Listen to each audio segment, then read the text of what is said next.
Hola, ¿cómo están? Yo soy Laura Mazzaferro, soy docente de la Facultad de Ciencias Exactas y Naturales y soy investigadora del CONICET a través de INCITAP, que es un instituto de doble dependencia entre la Universidad de La Pampa y el CONICET.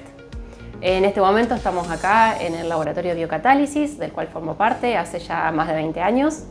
En este laboratorio trabajamos con microorganismos y con enzimas, que son productos que producen estos microorganismos y que tienen aplicaciones o pueden llegar a tener aplicaciones en la industria, en distintas industrias, ya sea en el lado de salud, en el lado de alimentos.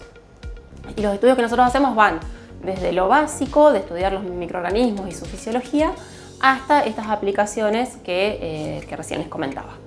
Hoy para mí hacer universidad en La Pampa, pero también una cuestión federal, es un sinónimo de lucha. En este momento estamos abocados a defender la educación pública.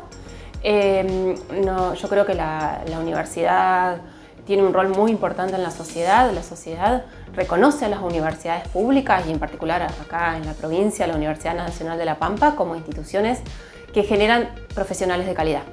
Entonces para mí hay un prestigio que tenemos en las universidades y eso hay que defenderlo y lo estamos defendiendo ya sea los docentes, los estudiantes, las estudiantes y también la sociedad en general. En general está acompañando esta defensa que yo creo que es muy importante. Si volvemos a la primera marcha federal universitaria, fue realmente multitudinaria, con muchísimas cuadras, realmente éramos un montón.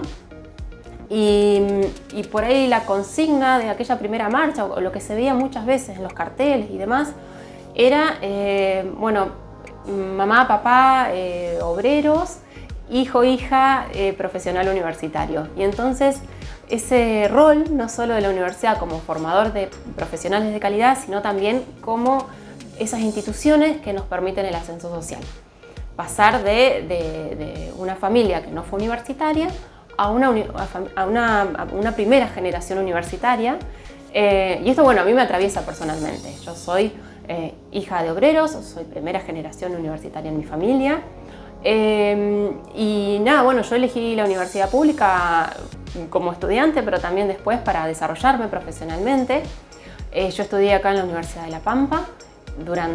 Hice mi carrera, licenciatura en química y luego hice un doctorado por la Universidad del Comahue, pero siempre trabajando acá en este lugar que ustedes ven, que es el campus. Y me recibí de doctora en química, siempre con ayuda de becas estatales. Una vez que me recibí, me fui con una beca Humboldt a trabajar a Alemania, pero por razones familiares, por razones personales, elegimos Argentina para vivir, digamos, para tener un proyecto no solo laboral, sino también un proyecto familiar. Y esto creo que me lo dio también parte de esto de haberme ido, decir, bueno, estuve en otro lado y no solo estuve en Alemania, también estuve en Estados Unidos, en Suecia.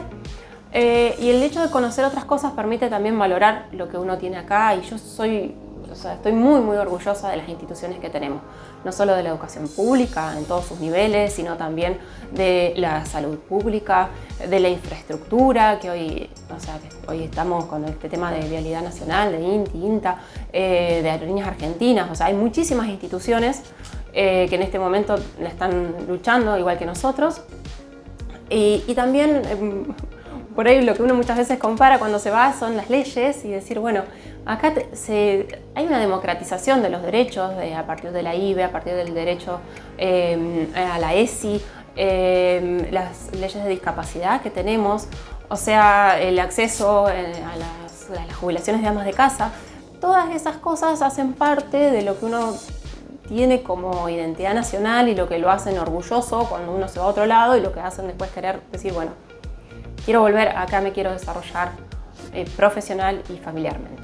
¿Cómo dialogan las investigaciones científicas con las necesidades y las problemáticas de la universidad? Es una pregunta bastante amplia y tenemos que pensar en los tres pilares que tiene la universidad, Por un lado, el de la docencia, como que es el que conocemos todos y como lo mencioné anteriormente, formando profesionales de calidad. Pero por otro lado hay otros dos pilares igual de importantes. Uno es la investigación científica. Quienes estamos en la universidad en su mayoría hacemos investigación científica. Y esta investigación también fue una de las primeras funciones que tuvieron las universidades en su momento. No se hacía tanto docencia, sino que la principal función de la universidad históricamente era la investigación. Y por último está la extensión.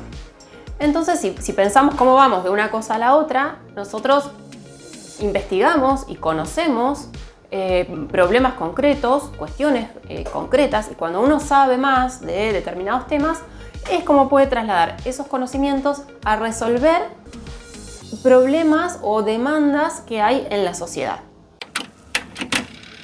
En los pueblos del oeste pampeano, a veces, el alivio llega por el poder de la palabra. Cuando alguien sufría un dolor de muelas, acudía a una figura sabia y respetada, la curandera.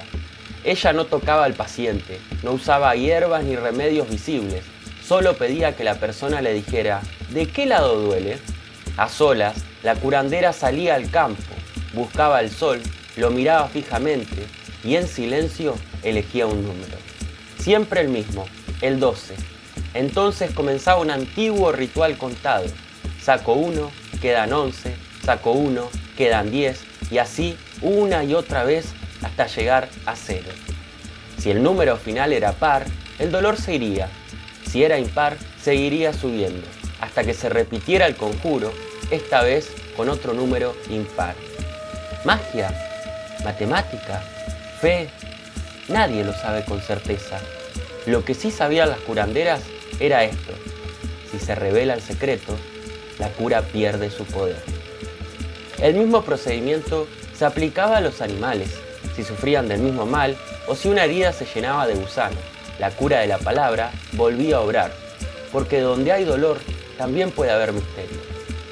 En los silencios del monte y en la sabiduría de las abuelas, la palabra todavía puede sanar, porque a veces el alivio llega desde lo invisible, contando al ritmo del sol.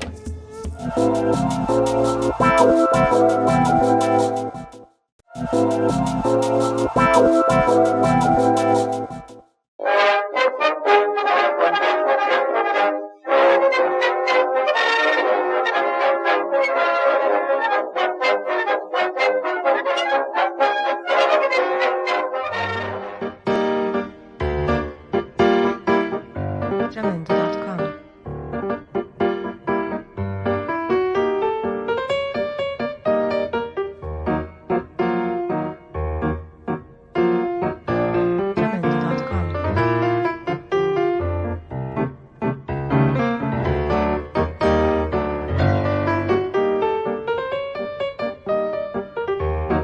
Jamendo.com.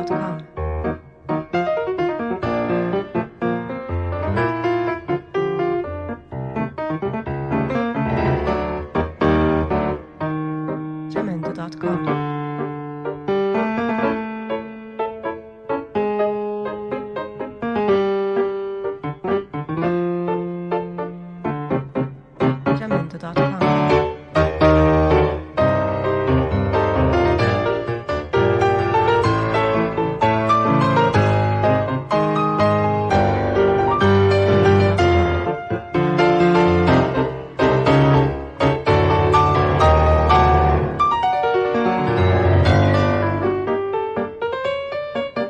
Jamendo.com.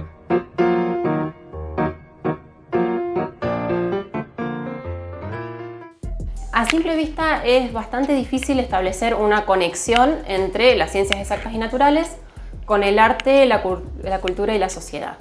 Si nosotros hurgamos un poquito, vemos que en realidad siempre estuvo esa conexión, y hace poco, así a modo de ejemplo anecdótico, estuve leyendo la biografía de Alexander von Humboldt. Alexander von Humboldt fue un naturalista alemán, prusiano en aquella época, que entre fines del 1700 y principios del 1800 estuvo haciendo, junto a un compañero que era botánico, von Plant, estuvo haciendo un viaje exploratorio aquí al continente americano. Y entonces ellos iban registrando, pero para eso, ¿de qué se valían? Se valían de la cultura y de lo que se sabía, de guías locales, que los iban ayudando a realizar distintas etapas de esa exploración. Entonces ellos iban registrando cuestiones como los campos magnéticos, las temperaturas, la flora, la fauna, y ahí, bueno, también la importancia del dibujo científico en aquel momento. Y nada, ese registro también incluía todo lo que tiene que ver con qué hacían las comunidades locales con sus plantas, sus medicinas, incluso hasta venenos, ¿sí? que tenían esas plantas y esos animales. Entonces, bueno, por ahí, pensando en eso o teniendo eso en cuenta y volviendo a la actualidad, puedo mencionar el trabajo del grupo de tardígrados que lidera una docente de acá de la Facultad de Ciencias Exactas y Naturales, que es Mariana Rocha. Los tardígrados, para poner un poquito en conocimiento qué son, los tardígrados son animalitos microscópicos, tienen 8 patitas y tienen como un parecido con los osos, por eso se los llama osos de agua, pero no se ven a simple vista. Y están medio que en todos lados, ¿no? Forman parte de la fauna urbana, forman parte de la fauna rural. Y ellos, por ejemplo, lo que hicieron fue, estudian obviamente estos animalitos, y para identificar las especies y demás, fueron a el microscopio de barrido electrónico, que es un microscopio de alta resolución que tenemos en la provincia, particularmente en el INCITAP, que yo les comentaba, es un instituto de doble dependencia entre universidad y CONICET. Y ahí sacaron sacaron fotos muy magnificadas de estos bichitos.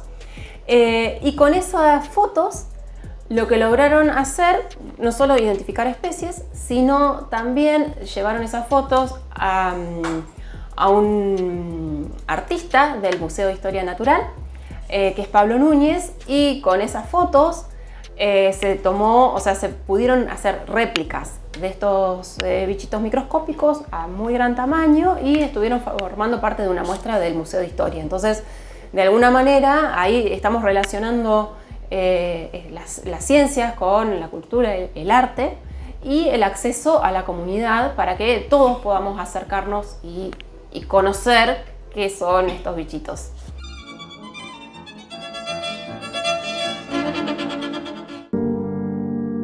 A fines del siglo XIX, Europa se encontraba en plena transformación.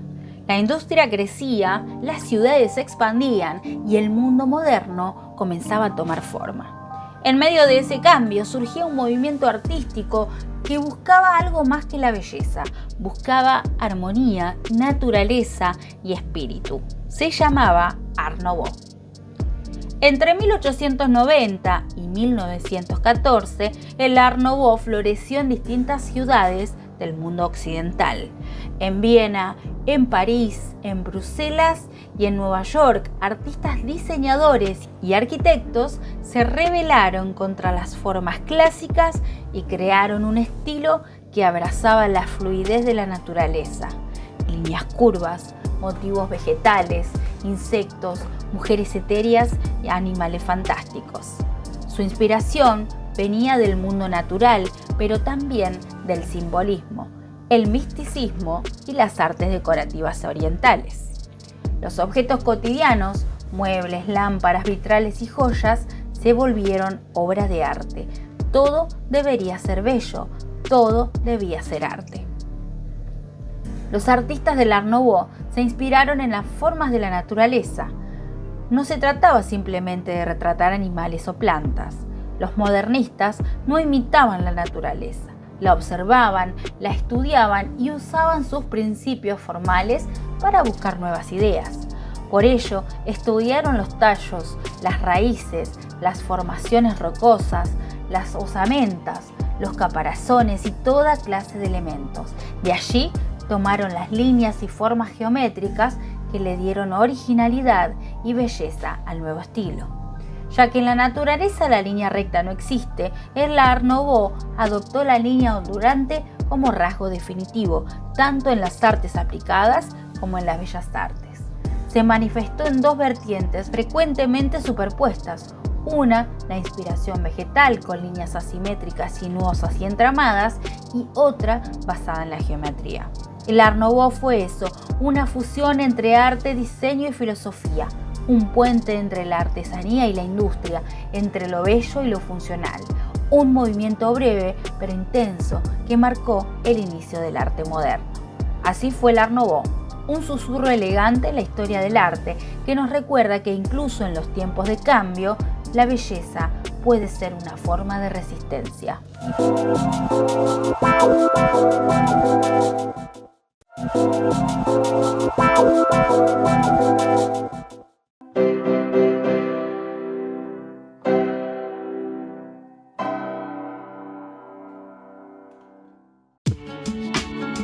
¿Sabías que en lo que hoy llamamos Argentina, las primeras manifestaciones humanas datan de hace más de 10.000 años?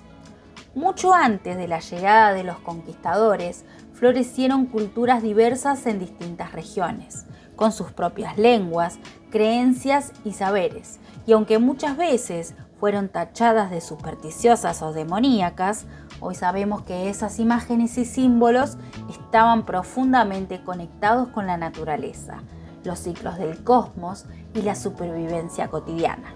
Las serpientes bicéfalas, felinos que mutan, aves sobrenaturales, eran más que criaturas fantásticas, eran puentes entre lo humano y lo divino, y esos dibujos repetidos una y otra vez expresaban la idea de lo eterno, de lo que regresa una y otra vez, los ciclos del tiempo, la vida y la muerte. Incluso palabras que usamos todos los días, como che o chau, vienen de lenguas indígenas, y elementos tan cotidianos como el mate o la vestimenta gaucha tienen raíz en esos saberes antiguos. Los símbolos indígenas no eran solo arte, eran códigos de comunicación, mapas, advertencias, homenajes. En muchos casos no representaban lo que se veía, sino lo que se sabía, lo que importaba. Ver un dibujo no era solo mirar, era entrar en otro nivel de percepción. Los símbolos no solo hablaban, abrían puertas a otras formas de conciencia. Si se hubiese intentado comprender antes el verdadero sentido de estas culturas, quizás muchas desgracias se habrían evitado. El conocimiento indígena no era superstición, era ecología, astronomía, medicina y arte. Un universo simbólico que aún tiene mucho para enseñarnos. Bueno, qué gusto volver a encontrarnos. He pensado hoy compartir con ustedes un cuento de Borges, un cuento muy conocido que se llama Funes el Memorioso. Bueno, no les voy a anticipar nada, se los voy a ir contando. Jorge Luis Borges, nuestro escritor, empieza con una descripción física de este hombre, de quien dice que no lo va a nombrar, lo va a nombrar recién al final. Y va a ser algo así como que va a hablar de sí mismo también, como dando cuentas de una relación personal que han tenido. Yo supongo que es todo ficción, pero de todas maneras es muy interesante esa manera como tiene Borges de incluir a esta persona en su vida y en su experiencia. Él dice que lo llegó a ver 3 veces en la vida, una vez, porque el cuento está situado en Uruguay. Y entonces dice que él venía con sus primos de una cabalgata que la habían veraneado por allí, y dice que en Fray Bentos está situado. Y dice que su primo se baja del caballo y le pregunta a alguien a quien no ven qué hora es. Inmediatamente una voz responde: es tal hora, tantos minutos, tantos segundos, lo cual da idea ya de cierta precisión o cierta manera de ver las cosas.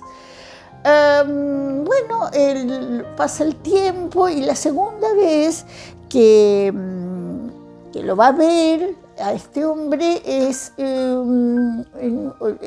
dice que hay dos veranos que no va a Uruguay y después vuelve. Y Borges se había puesto a estudiar latín, con lo cual fue con muchos libros de latín.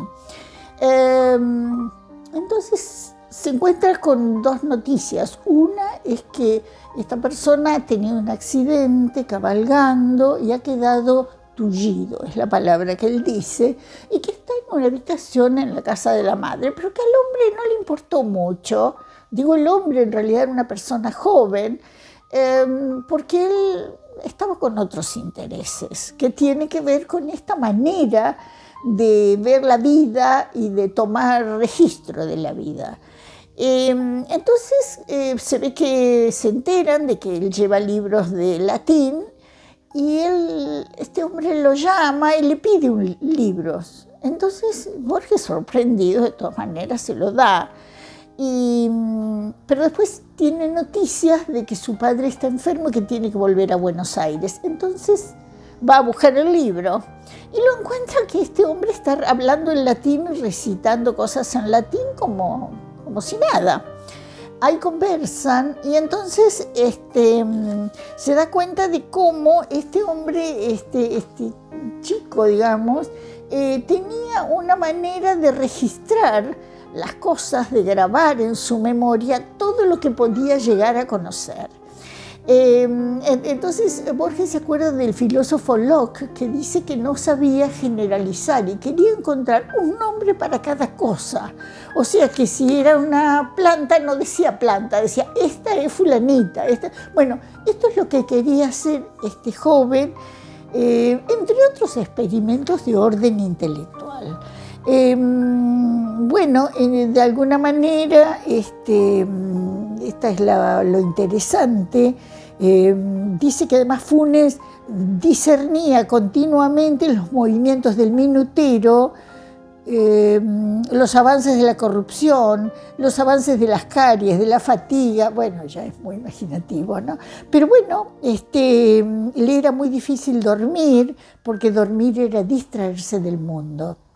Y hay una frase que sí se la voy a leer de Borges que dice así: había aprendido sin esfuerzo el inglés, el francés, el portugués, el latín.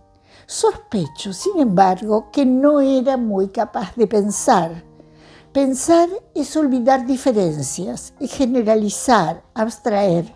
En el abarrotado mundo de Funes no había sino detalles casi inmediatos. Bueno, después cuenta que muere a los 19 años, en realidad poco tiempo después. Funes el memorioso, Ireneo Funes, así se llamaba.